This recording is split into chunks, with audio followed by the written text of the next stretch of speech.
PTA news میں خبر شامل کرتے ہیں۔ مہر لیاقت کی رپورٹ کے مطابق لاہور میں نون لیگ کا آفس جلانے کے مقدمے میں PTA رہنماؤں سمیت 31 ملزمان پر فرد جرم عائد ہو گیا۔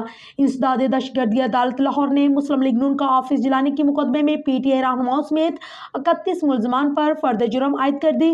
لاہور میں مسلم لیگ نون کا دفتر جلانے سے متعلق کیس کی سماعت انسداد دہشت گردی عدالت کے جج ارشد جاوید نے سماعت کی۔ ڈاکٹر یاسمین راشد، محمود الراشد، عمر سرفراز، اعجاز چودھری سمیت دیگر کو جیل سے پیش کیا گیا، جبکہ صنم جاوید حاضری کے لیے پیش ہوئی۔ عدالت نے ڈاکٹر یاسمین راشد، عمر سرفراز چیمہ، اعجاز چودھری اور میاں محمود الرشید پر فرد جرم عائد کی۔ صنم جاوید سمیت دیگر ملزمان پر بھی فرد جرم عائد کی گئی ہے۔ PTA رہنماؤں سمیت تمام ملزمان نے صحت جرم سے انکار کر دیا۔ کیس کی سماعت 23 جنوری تک ملتوی کر دی گئی۔ لاہور میں مسلم لیگ نون کا دفتر جلانے سے متعلق کیس کی مزید کارروائی کوٹ لکھپت جیل میں ہوگی۔ یاد رہے کہ ملزمان کے خلاف تھانہ گلبرگ اور تھانہ ماڈل ٹاؤن پولیس نے مقدمہ درج کر رکھا ہے۔ PTA رہنما پر بغاوت اور کارکنوں کو جلاؤ گراؤ پر اکسانے کا الزام ہے۔